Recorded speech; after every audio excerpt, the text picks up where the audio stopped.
Welcome to the Santa Cruz Coffee Break. If you're watching on YouTube or listening on Apple Podcast, please follow, hit the like button, or any subscribes. It really helps us with the algorithms. Santa Cruz Coffee Break is produced by the Santa Cruz Guitar Players Forum. All opinions are those of the speakers. We invite you to join us on the Santa Cruz Guitar Players Forum at SCGCPF for more fun. Now, let's get on with this installment of Santa Cruz Coffee Break. We'd like to welcome everybody to the 91st podcast of the Santa Cruz Guitar Players Forum. And today we welcome back a truly amazing individual in the music and entertainment world. His short documentary on Kalamazoo Gals is sweeping the festivals. I'm going to take an opportunity to go up and see it here coming up in April and maybe play a guitar or two. Maybe you must play a guitar, not just a guitar, two guitars, because I'll have two there. So welcome in, John Thomas. Thank we you, are so excited to have you. Well, thank you for the kind introduction. It's always a pleasure and fun to meet back with you folks virtually. I'm looking forward to seeing you in person. And I'm not a fan of both of yours, but also of Santa Cruz guitars, so it's just fun. Well, it's been about a dozen years since Kalamazoo Gals came out. Tell us a story after that. I mean, a lot of very interesting things have happened. So, in one book that did come out a dozen years ago, changed my life in all kinds of ways. One way it changed my life is the first work I did, which was really about narrative. And I have joint appointment in a law school and medical school. I've got a law degree and I have a fake medical degree called Master's in Public Health. And I published a lot of stuff in professional journals. At this point, I've got about 200 publications, half of which are in professional journals, which are self-contained bodies of literature. Right? The only people who read it are people who write it. I got bored with that stuff. And so I started writing for music magazines and came across this picture of a bunch of women standing in front of Gibbs Guitar Factory. Couldn't tell what year. Later on, I got a original print. It was June 1944, and just went out and tried to find these women and you know the basic story. But it changed what I do. I started just becoming interested in the thrill of narrative, but the power of narrative, power of human stories. And so I think my next book after that was an oral history of the U.S.-Mexico border. I went and lived in ranches just south of the U.S. border for a month, and then just north of the U.S. border for a month. Just interviewing people, like wandering up and tell me your story and trying to fit it into a narrative. So when it changed what I do, it also gave me a window into a world that I had an opportunity to ask about. My parents were of that generation. I'll be 70 next week. Be sure to celebrate this. So I'm old enough. My parents were of that generation, but I didn't ask them anything about it. I figured if they had experienced it, it couldn't be too cool, right? I was looking at the world through a lens of a young person whose prefrontal cortex was not sufficiently developed. But now it's decaying on me, just along with my hair. But so I got this second chance, and I had read stuff about the greatest generation, and I always say every generation thinks they're the greatest generation. When I started interviewing people of that generation, they're the greatest generation, right? I mean, they didn't whine. They sacrificed like crazy. They worked for the common good. I see so many parallels to today's challenges, and I see people around the world, especially in our country, reacting very, very differently. The other thing the book did is it got me in orbits I had no business being in. I'd be invited to music festivals in Europe. What would it take to get you there? And I'd say, well, expenses. Thinking they say, yeah, right. They say, okay. I should ask for money, right? I remember a beautiful town in Sweden, Kalmar, I think it's called, reached out through email and said, what would it cost to get you here? What would you like to come? What would it take to get you here? I said, expenses. And they did it. Put me on public radio, public radio. Also, the organization that was then reviewing Swedish middle school history books and decided to put in stories of women that had been left out of their books, like they have left out books in this country and around the world. Put in the Kalamazoo Gals story in middle school history books in Sweden. So wow. It was lucky with me. And then it got even crazier. So at one point, BBC came to the U.S. to do a 1-hour radio documentary about Kalamazoo Gals. and met me in Kalamazoo, the producer, and did some interviews there, and then flew me to London to complete the 1 hour documentary, if you will. And my interviewee slash co-host was Susie Quattro. So I'm leaving the studio to Susie Quattro. You know, everybody else, our generation knows her as Leather Tuscadero, right? And I'm proud to say I have a photograph of me somewhere where my thigh is about that far from her thigh, and she's wearing those leather pants. Be still my heart, right? But while I was there, I got a gig at Ronnie Scott's, probably the most famous jazz music venue outside of U.S. And I walk in, and the manager says, "Jeff's coming to see you tonight." Jeff who? Jeff Beck. Jeff Beck came to see me, sat in the front row. I was wearing dark clothes that night, so no one could tell me whether I soiled myself. But just crazy stuff. So I've spent roughly every day since that little book came out, I'm pinching myself, saying, "Who's luckier than I am?" Right? I just got really lucky.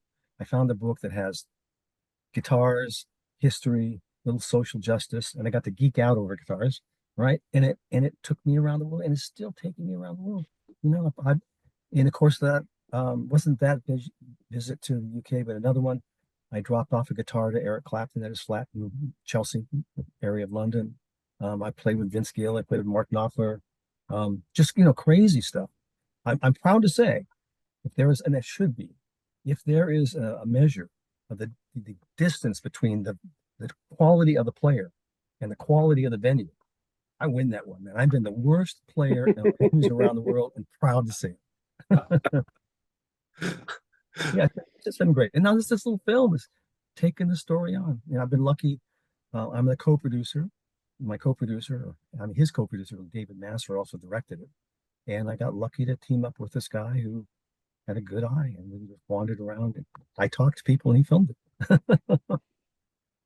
I think it's really really an amazing story. And I encourage everybody to check out John Thomas Guitar on YouTube. It's a really nice site, and he seems to update it with a new little wonderful ditty every couple days. I really don't know where you find the time. But, You do too. You can tell it's one take, right? I record one take, and if it's not too bad, I just post it. If it's really bad, I just kill it. Yeah. But it's really an uplifting little thing to put in your channel and take a look at. Thanks, Real good stuff. I've been lucky to be able to do that, and part of a lot of my YouTube channel is I've been lucky to be caretaker of these guitars, and it's my way to share it with people. I also share them physically. I have lent out my Banner Gibsons. One's been out with a young woman who will be there at Morgan Hill Poppy Jasper Festival.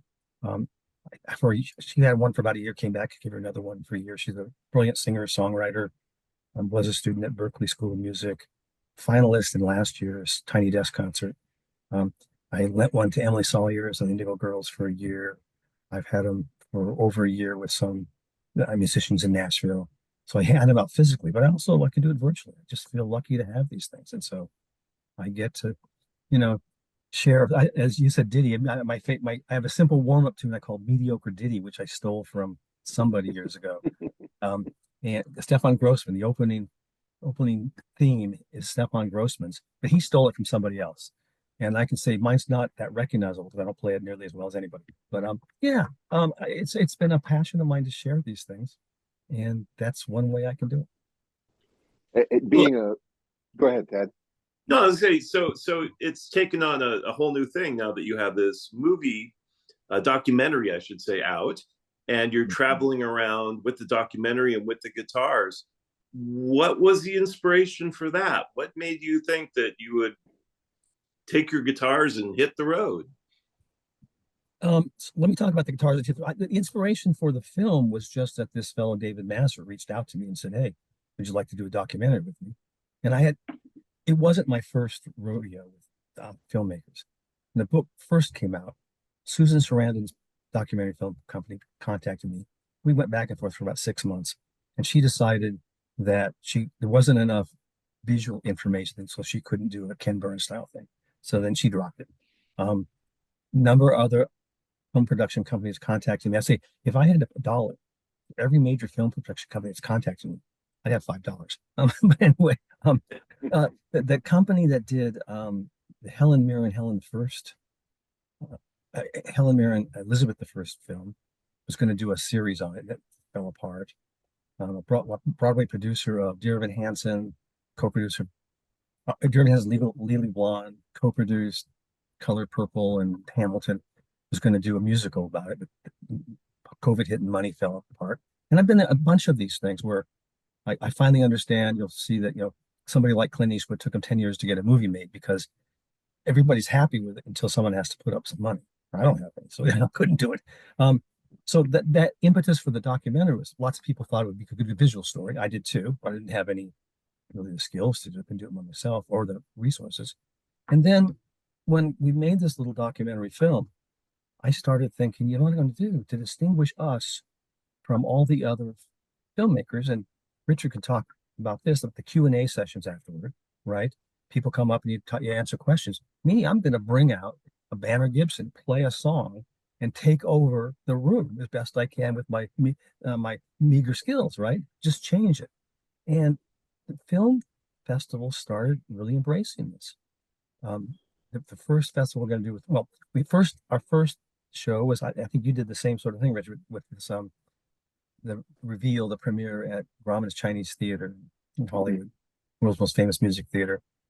I got 16 minutes, 41 seconds of that. But what I did there is for the pre-party the night before, brought out a Banner Gibson, sat in the middle of the whole party and played, and then started passing it around.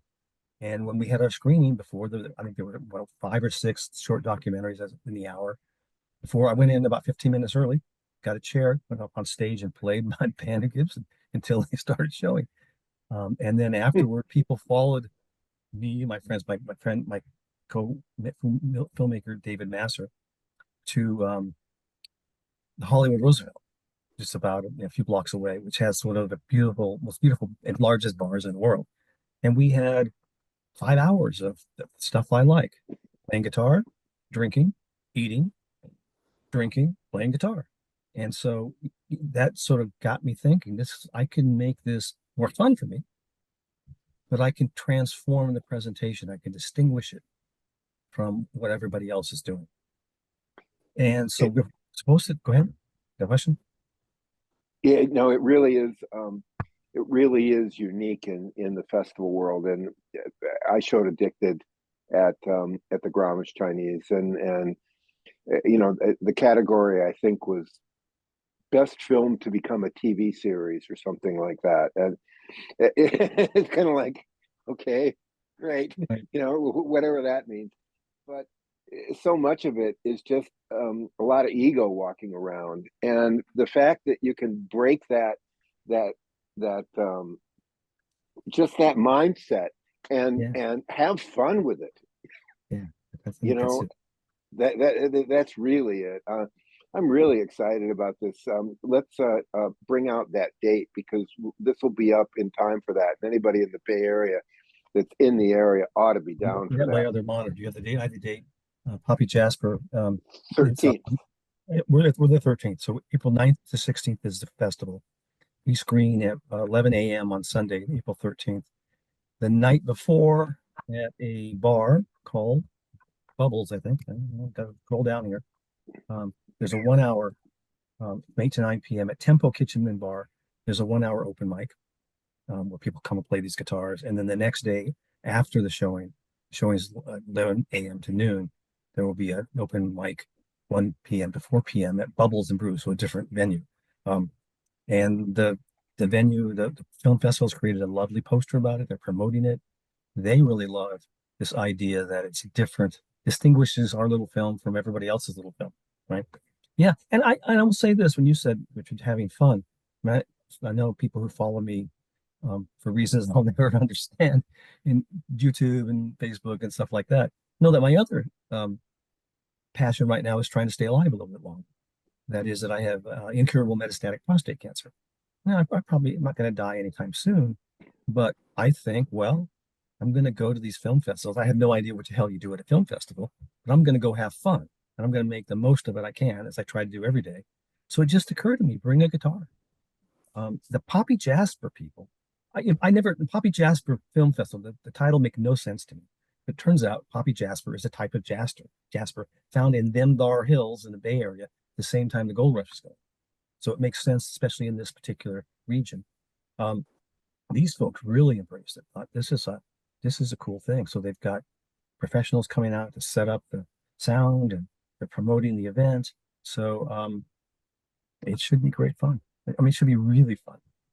Yeah, just to, if people are not from California, or especially Northern California, Morgan Hill is a place that we spend a lot of time in on the 101 freeway, because it's a complete bottleneck, either north or southbound for us. And every morning Morgan Hill is mentioned on the drive time as, it's 42 minutes to get from here to through Morgan Hill, and then you go through Morgan Hill and everything's fine. You can never figure out what happened, but I guess everybody's stopping for festivals and that kind of thing. I mean, here's my pitch: when this traffic shows on the 13th, just park your car on the highway there, just leave it and walk to the festival, right? Yeah, and then come back to the car. Maybe they'll be towed, maybe not, but have some fun. Yeah, it worked for Woodstock. Well, I was thinking, right? They never towed at Woodstock, so come on. Right. If enough of you stop in the middle of the road, there's not enough tow trucks to tow you. Yeah. I don't know if we should be promoting that, but too late. Too late. No, thank you for the reference. Yeah, I have not been to Morgan Hill, but of course, since the festival selected us, and it's rated as one of the 25 coolest in the world. Of the 9,000 in the world, I had no idea. It looks like a great community, beautiful area, and that the community really embraces not just this festival, but arts in general. So I'm excited about being there. Yeah, community. It's kind of a bedroom community for San Jose and the South Bay, and it's easy access through the 101, and it is absolutely stunningly beautiful, especially in the spring. I mean, those hills are green on both sides, and if you can just figure out the 101 at that point, it's a pretty great place to go. I mean, if I leave here at 7:00, it will take me 2 hours to get to San Jose. If I leave here at 8:00, it will take me 1 hour to get to San Jose. And it's just everybody leaving at the same time.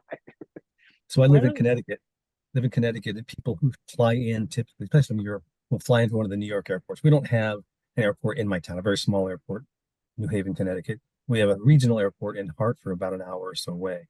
But if you want to get direct flights or cheaper flights, no such thing as a cheap flight anymore, you fly into the New York airports. And people say, well, how far are you from the New York airports? I say, between an hour and a half and 7 hours. I have no idea, right? I've got no idea. It's always stressful to try to get to those airports because you got to get through New York City to get there. Dad's going to the East Coast. First time in New York, huh? Yeah, no, I am unfortunately going to miss you in Morgan Hill because I'm going to the Artisan Guitar Show and then going to New York afterwards. Yeah, I would have been this is the first Artisan I've missed. Well, I think since there's been an Artisan. And I was scheduled to do a shtick there, but I'll be in on the West Coast. I've promised John Dietrich, the lovely man organizing it, that I'll come back next year and do a version of what I'm doing in the West Coast now, which is bring in some Banner Gibsons, show the little film, and let people play the things. So I will be back next year. Very nice. I have been working on 2 or 3 songs going, would that work? Would that work? Would that work? I'm going to have this opportunity to play one of these guitars, and I'm going, okay, so what do you play? So I think rather than working on a specific tune, work on stretching your left hand, because these things have serious necks, right? Yeah. In fact, behind me, I don't know if you can see it, but behind me there is this 1954 K, and that thing's got a baseball on it, a bat on it, and it's been sanded down, but it's still a bat. So just walk around holding that for a week before you show up, and you'll be ready. Vigorous hand massage with one of those portable massagers. Right. It works great. Stretches it out, get it between the fingers and everything, do it in Right. there. But really looking forward to that. Well, but John, let's assume that somebody might listen to this podcast after the 13th. What else do you have lined up in the next few months? Any other exciting? In my world, Well, Kalamazoo Gals. yeah. So the Kalamazoo Gals train is, on the tracks now, and so we have been selected by 5 or 6 festivals for April.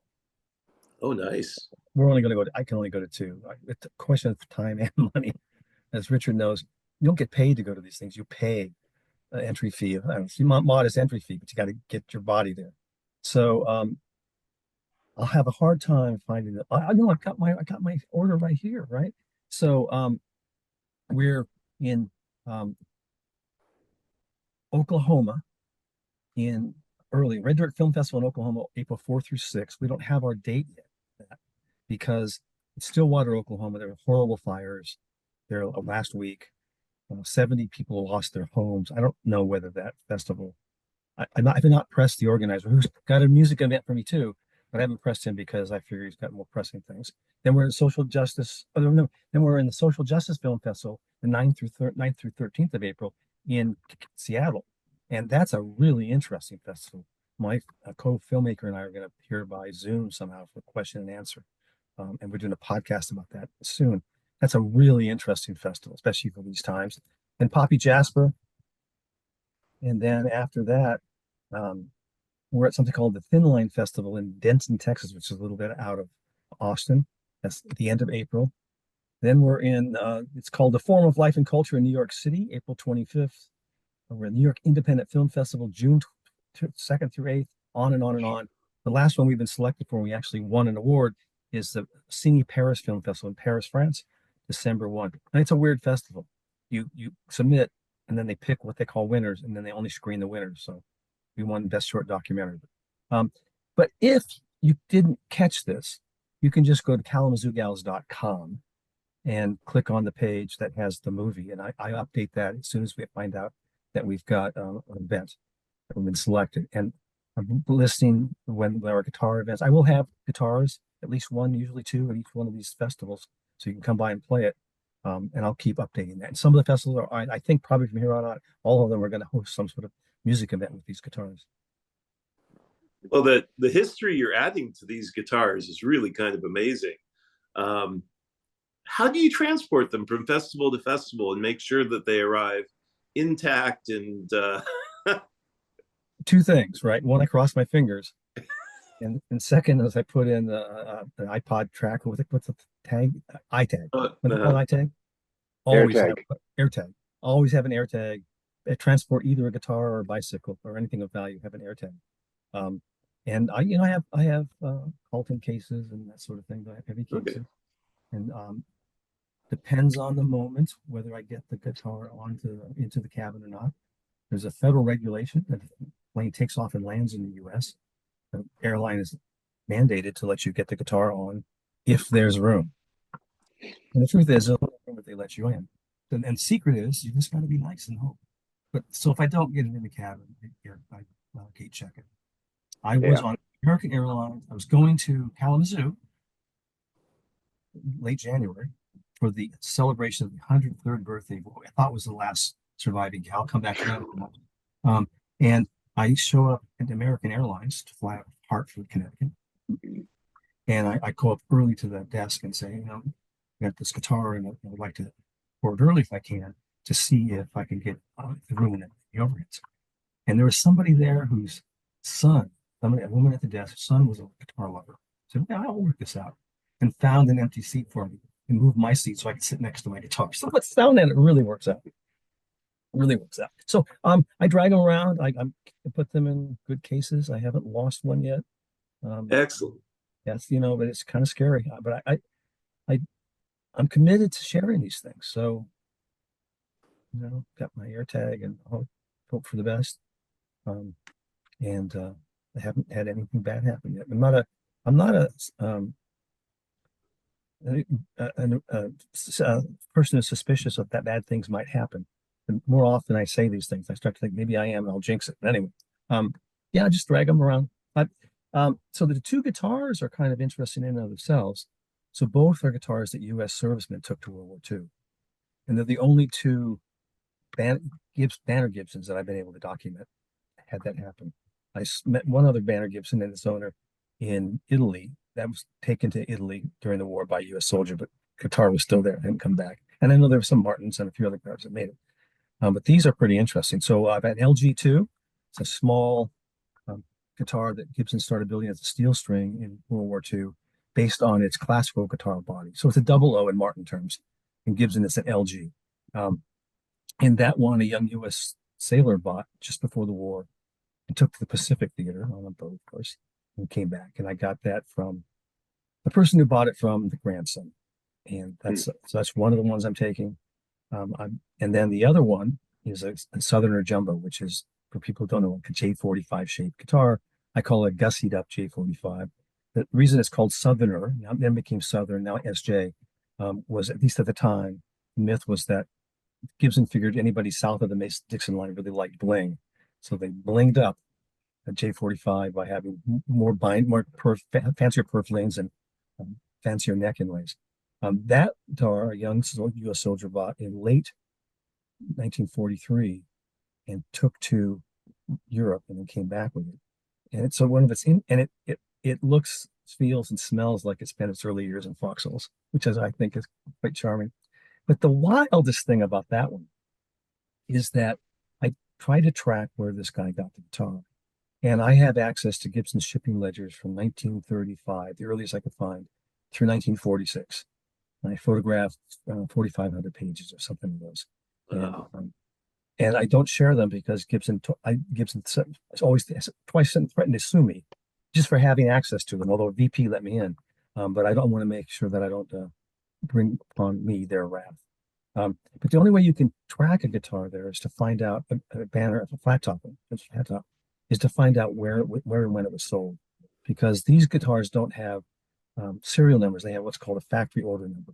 It's a batch number stamped on the neck block. So let's say it's batch 900. It'll have a stamp on the neck block inside of 900, and then next to it, written in red pencil, 12. The 12th the guitar in batch 900. But then they don't put that information. Gibson never put that information in the shipping records, so you can't find it. But if you know roughly where it was bought, you can go through the records and find, Sam's Music in Tulsa, Oklahoma. You can find the guitar. It lists the model that was there. So anyway, like a long story, just longer, because we got 45 more minutes, not only 30 minutes. That's why we're here. So I've done that with two other Southern Jumbos.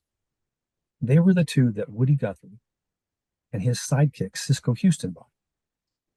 So there's a great book called Woody, Cisco, and Me, written by a guy whose name I can't remember, but he just recounts hanging out with Woody and Cisco.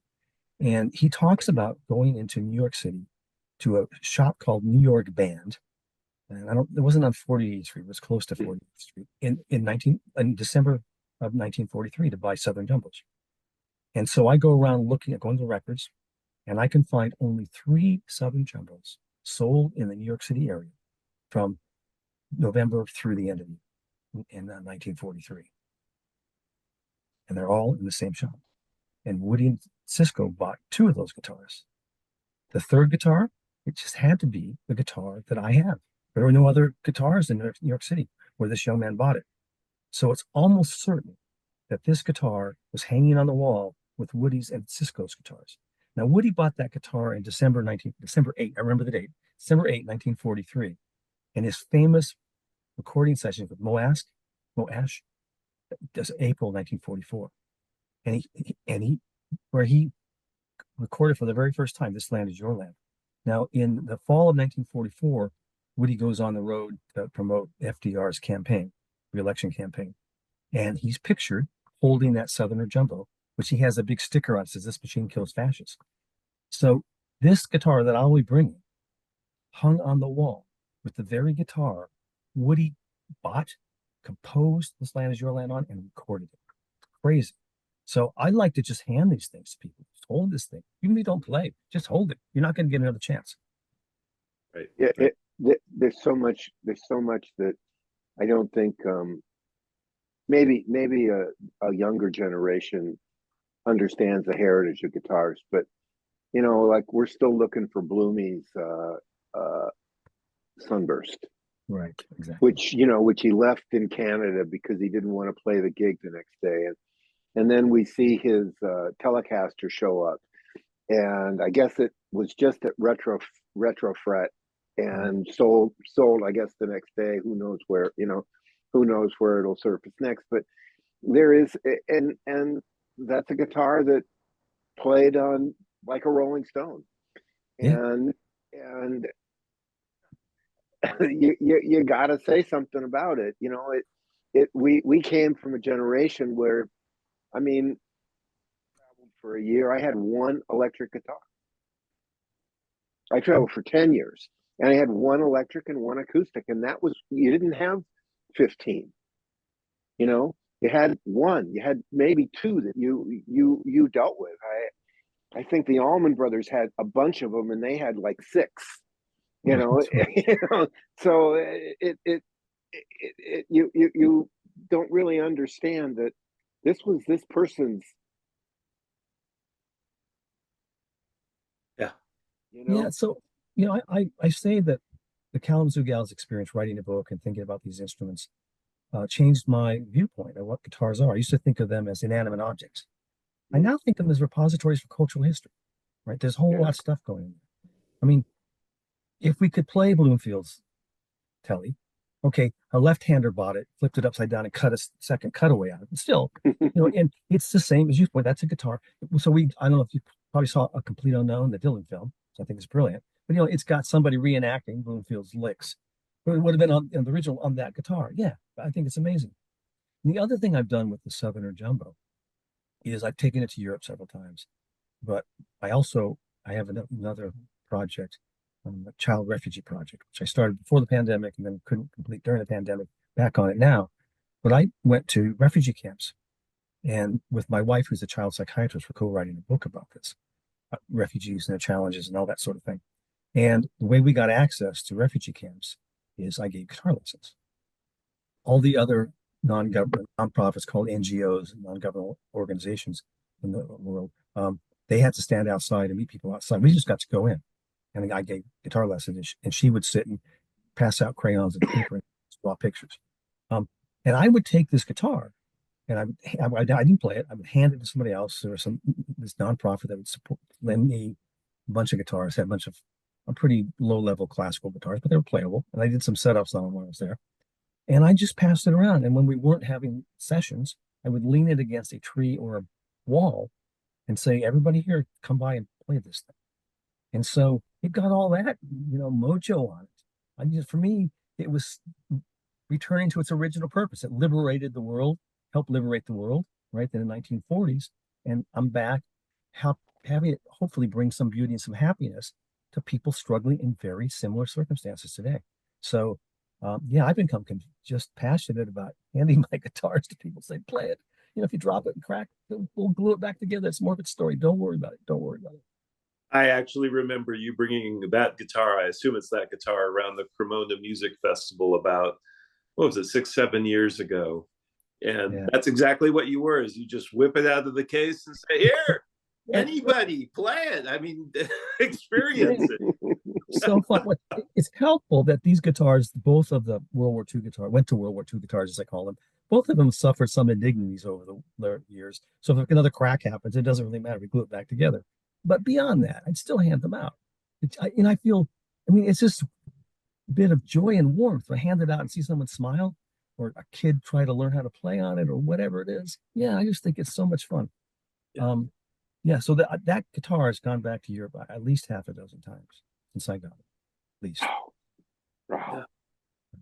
And and hopefully people get a different perspective of these things and realize that they're made to make music, and they don't have to be pieces of jewelry with absolutely perfect finishes and absolutely perfect wood. And I mean, when you read some of the threads where people are like, "Oh, I should send this guitar back because I got out my 20 power magnifying glass and I was able to find a glue speck on the end block that It's like, oh, geez, just play your guitar.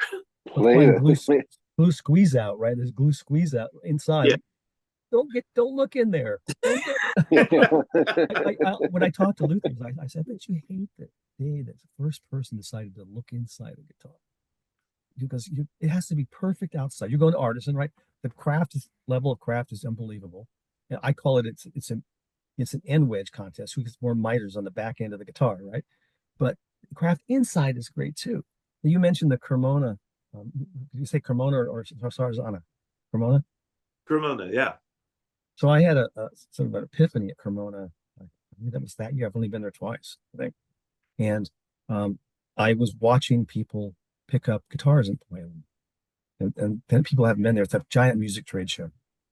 And they sell everything else, accordions and trombones. And there's one big building with a few guitars and a bunch of other kinds of instruments, another big building next door with the violin family of instruments. So I'm sitting there watching, I guess I was just bored, sitting in a chair, taking a break. I'm sure drinking a really good cup of coffee, an Italian coffee, right? Getting caffeinated. And I watched the players come up, and they come up to the booth where Luthier is showing guitars, and they call a luthier over and ask a luthier, what's this made out of? Is it Brazilian? Was it kind of spruce? Was it spruce? If it's European spruce, was it cut during a full moon or a new moon? I can't remember which is better, and then talking about, why luthier did this, what they're going for in terms of sound. And then they go back and forth and pick the one that, after a conversation with the luthier, that appealed to them. Okay. I go over to the violin. I thought, what they do over there with violins and cellos? In violins and cellos, the players just come up and play them, go back and forth, play through them. Then they find one they like, they call a luthier. They don't look in, they don't care what it looks like, right? They don't look inside. In fact, in the violin family, you can't make it too shiny, or people will say it doesn't look like an old Stradivari. I'm going to buy the damn thing. They started relicking. But I thought, we got it all wrong. So now when I go to play a guitar, like Artisan, or I missed that one this year, probably the next one will be the Fretboard Summit in Chicago, my favorite guitar event of the year.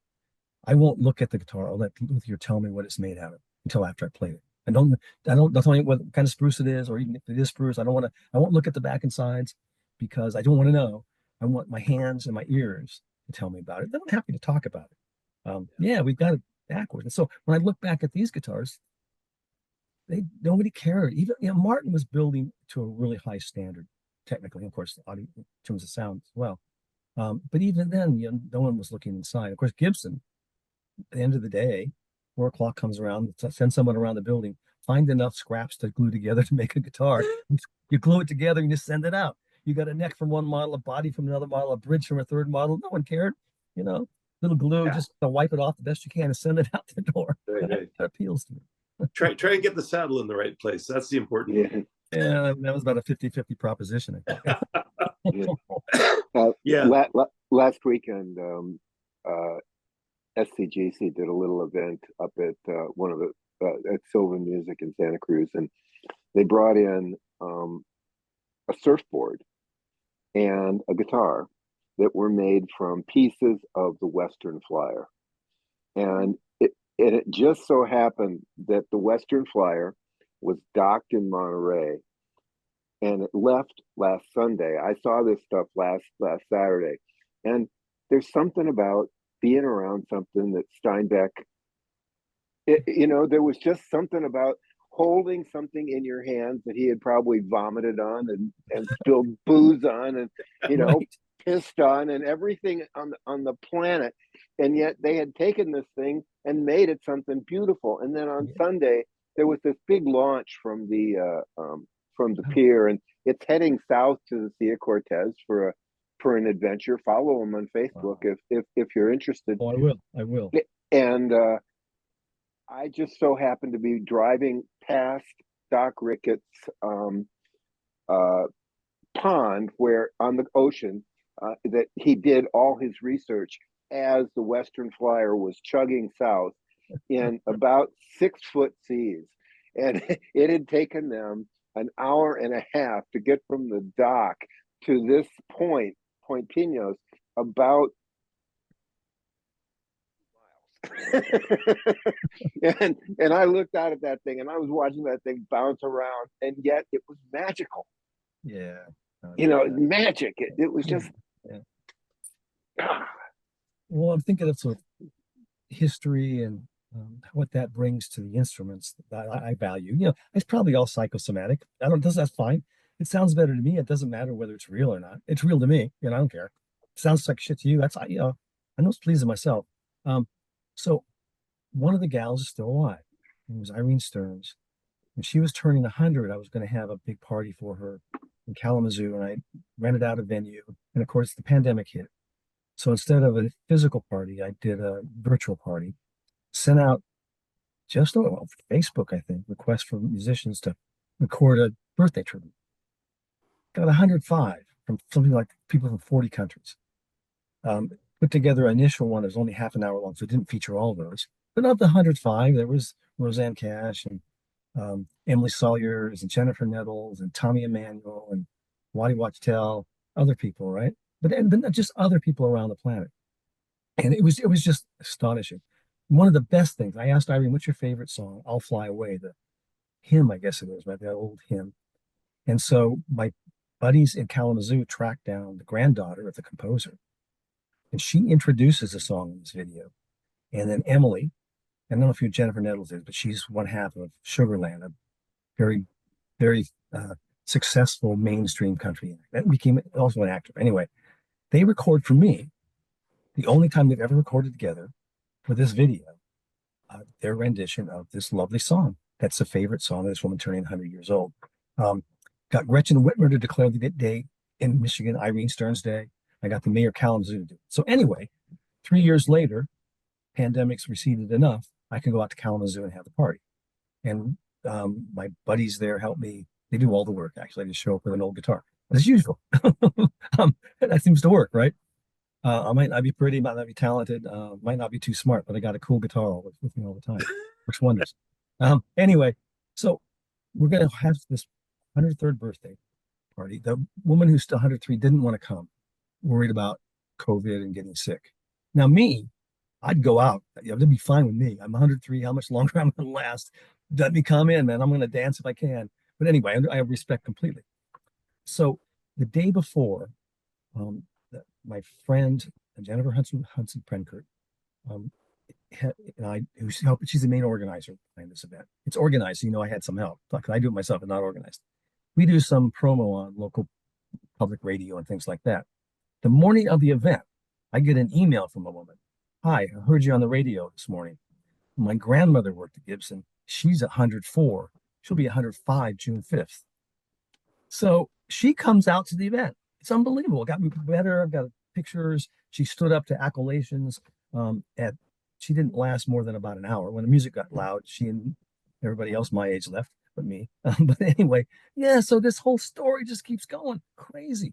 Then I spent an hour with her, hour and a half with her, interviewing her the next day. She actually didn't start work at Gibbs until 1947.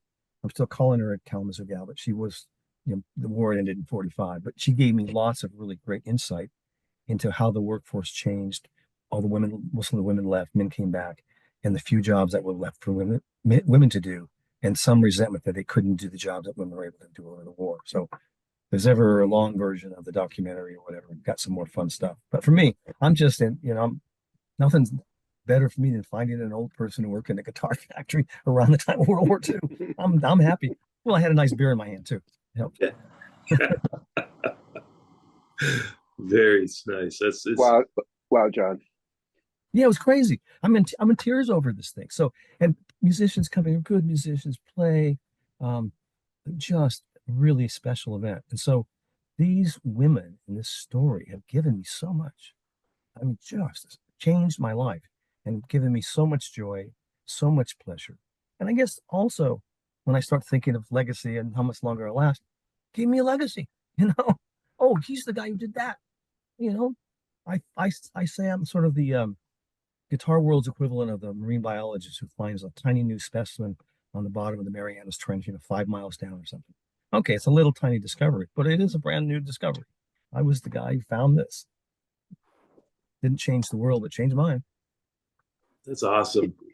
You as a creative person and visual artist or music artist, we have no idea what we create, who it touches, and we have no idea where it's gonna inspire in the person or the people that it touch, and Yeah.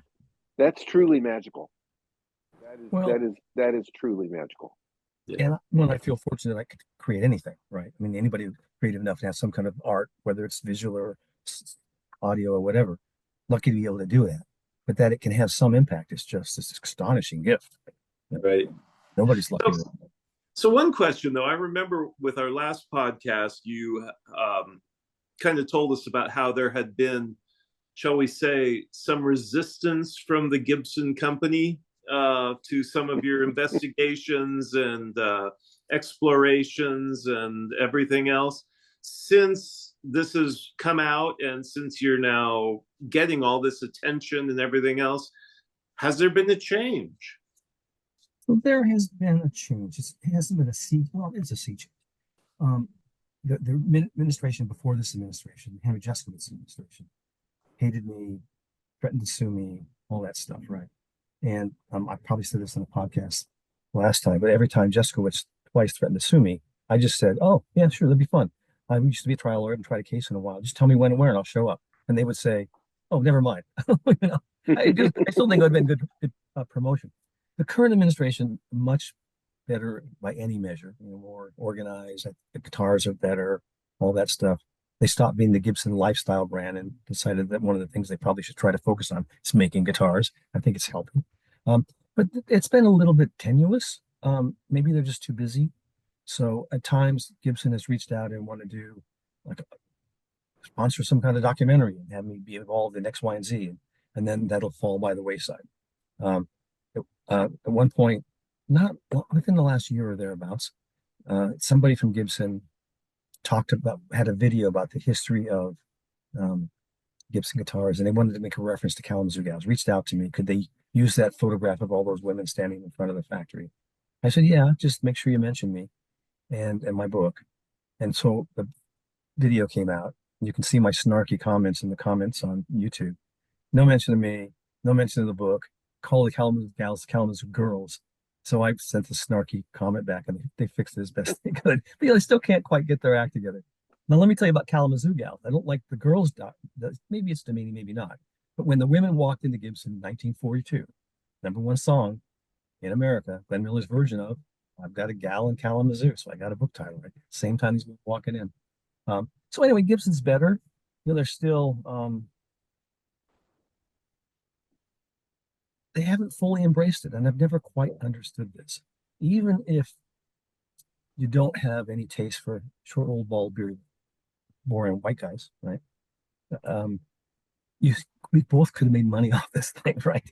There's a female market out there. There's a market of people, as you're both pointing out, that a reference to history would appeal to them, and they could have helped me sell a few books, right? So I still remain bemused, not annoyed, really, bemused. It's not in the trailer. One of the things my partner and I decided to put in was for the 100th birthday, the two top guys, the president and CEO, Cesar Gulican, who is either the president or CEO, now is both, because the other guy, JC somebody, Curly, they actually sang Happy Birthday to Irene on Modern Gibsons. And we decided, they haven't spoken to me much since that time. We decided to put that in as a show of, well, it seems like it's okay. I will say this. One you'll see was a short documentary. I wanted to broaden the story of Kalamazoo Gals to other people forgotten in the history, especially in the music world, and got a gig at Americana Fest in Nashville panel and screened an early version of this thing. This is 3 years ago, 3.5 years ago now. And reached out to Gibson and got a vice president of something to come down and sit on the panel. I thought this would be fun. We're in Nashville, right? We can heal wounds and blah, blah, blah. And so about 15 minutes before we're to go on, I get a phone call, and it's all the Gibson high-level executives, dozen of them in a room, sitting around one little phone. Apparently, I couldn't hear them very well, telling me they were not going to allow this person to come sit in on the panel because they were sure that it was some kind of trap. what kind of trap could this be? I don't know. What kind of trap could this be? We're not going to let it go. Just fine. Here it is. So she did show up, but she refused to talk about the past. She wouldn't answer any questions, or she wouldn't even say Kalamazoo Gals is a cool story, or I respect or admire those women for what they did. She's saying we have women in the work factory now, and they're doing this, that, and the other thing. It was just, sort of schizophrenic or whatever. So I'm still, again, bemused. And I don't care that much anymore. I care a little bit. I wouldn't be whining about it, but Yeah. but bemused in that this is an opportunity. I don't understand. You can do. Yeah, they have two choices in life at Gibson, right? They could embrace the story and try to help market it and use it to their own benefit, or they could develop the 479th version of the Slash Les Paul, and they're going to go do the 479th version of the Slash Les Paul. The kids ain't buying Slash anymore. Anyway, so their marketing decisions and production decisions don't make any sense to me. Yeah, that's exactly what I was wondering. Is here was an opportunity for them to embrace and promote their history with these acoustic guitars, and really, well, they didn't do it. They didn't do it. It just doesn't make sense to me. But I was hoping it had been different than what. Anyway, to sort of poke the bear, and maybe elicit a response. I posted about the documentary on the Gibson forum discussion page, the acoustic page, and I embedded the documentary. And now that we have these open mics, I embedded an image of the poster for the open mics, and got some response from players. I think it's cool, but no response from Gibson. Gibson moderates this. Gibson has paid moderators there. So here we are. Nothing. Well, I have a question. Sure. Were there any 90 equipped acoustics? That guy couldn't have. Were there any P90 equipped acoustics that, where they shoved that P90 right up against the bridge or the fretboard, bottom of the fretboard? Yeah. Best to know, not until the 50s, like the J160 that John Lennon used, right? I saw somebody was claiming to be like a 48 or a 47 with a P90 in it, and I was like, oh, that there's something in my back that says no. I don't think so. I think so, but certainly would have been possible, right? And the only thing about Gibson is only predictable things are unpredictable. You have no idea. I mean, it's always possible that Gibson did it. And they certainly were early in electric guitars, right? They had those lap steels and Charlie Christians and stuff. So I would think it would have made sense to somebody to try it. I haven't seen it officially, but I don't know. I wonder if one floats to the surface one day. Yeah, it'd be fun, right? I mean, yeah, and I actually like that sound. I'm not a huge sound of the piezos and all fan of that stuff. Like you could tweak them, make them sound pretty good these days. But I like the old D-Armand stuck in the sound hole. And sometimes I think those, if you don't try to make it sound like an acoustic guitar, it sounds better, right? Just a different instrument. Yeah, it's different. It's funny. We just did a podcast with Lloyd Baggs, and he talked about his new guitar, and literally they made it acoustic electric. Discovered these acoustic properties, and fascinating. But it was made to be an electric guitar. It was made to plug in and play like an acoustic, but be and give somebody a great sound without having to go through a bunch of stuff. That was my takeaway, Tad. I don't know about yours, but yeah. What do you say, Tad? Right? Well, he was also trying to create an instrument that would be ideal for the working musician, the one who's out doing 12 gigs a week and needs a guitar that's going to be solid and stable and can take a few hits and maybe fend off a couple of beer bottles, and still plug in and sound great. So, and it seems like from what I've seen of the YouTube videos, it seems like he's accomplished that pretty well. I have yet to actually find one that I can get my hands on, but I am intrigued to give it a try. I got to check this out. And I'll say that the the Southerner jumbo I'm bringing, I have a Lloyd Bag sound hole pickup that I slap in there. And to my ear, it sounds, I've had a lot of compliments. People who've been trying to tweak piezo, they just come to a venue and the other one has a replaced bridge plate. And so didn't have to worry about the originality of the bridge plate. So I stuck a K&K in there, which I think sound okay among these pickups. But I'll be willing to bet you that the Bag sound hole pickup sounds better than the one with K&K. Well, the inside under the saddle, wherever you put the bridge, the pickup, it looks more like an acoustic guitar. You've got no metal plastic gizmo with knobs stuck to it. I don't think they sound better. Yeah, he made a comment about it was one of the plain sound hole, the Bag sound hole pickups, and I think they're called M1s and M2s. Yeah.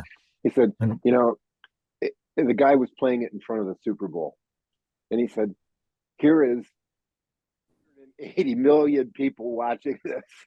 It better work." What if it stops in the middle? And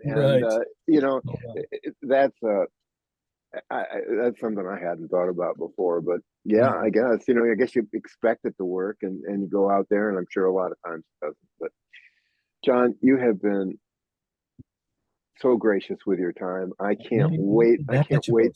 We can't wait to see you on the 13th. I'm going to come up for Sunday. Fantastic. Saturday night's a little wild around here, and Tad's going to be off gallivanting the streets in New York. April 25th, you'll be in New York? Yes. I may be there at the same time. I will have to see if I can catch you there. That would be fun. So I'm looking at my other screen there. So it's a festival that will only screen winners of awards. We don't know yet. Yeah. But we'll cross our fingers that we've been selected. So we get the little, the laurel as But they'll show it win an award. So hopefully I'll be there. Yes, I'll be right there. Yeah. So anyway, a pleasure. Thank you so much. Always happy to chat with you. Looking forward to meeting you in person. I met Tad and wasn't that impressed. I'm hoping you make a better impression. No. I'd have met both of you duo. Yeah, it'd be fun. Yeah. We'll let you know when this posts, and of course we'll post Kalamazoo Gals and things like that. And great. And go out and slay the dragon, buddy. I'm gonna do my best, man. All right. I'm hoping the dragon's kind of small, but we'll You never know what's below the surface of the dragon. Thank you so much. So much fun. You take care. It's a pleasure, as always. We hope you enjoyed this installment of the Santa Cruz Coffee Break. For more music-related fun, please join the Santa Cruz Guitar Players Forum at SCGCPF or santacruzguitarplayers.com. If you have any questions or possible podcast topics, please contact us. If you have a product or service that you feel would be of value to our listeners, please consider adding your support and keeping the coffee pot on. Contact us for more information. We ask that you hit the like, follow, bell, or bookmark buttons so we can keep you informed of upcoming podcast episodes. We hope you enjoyed Santa Cruz Coffee Break. Now it's time to go play your guitar.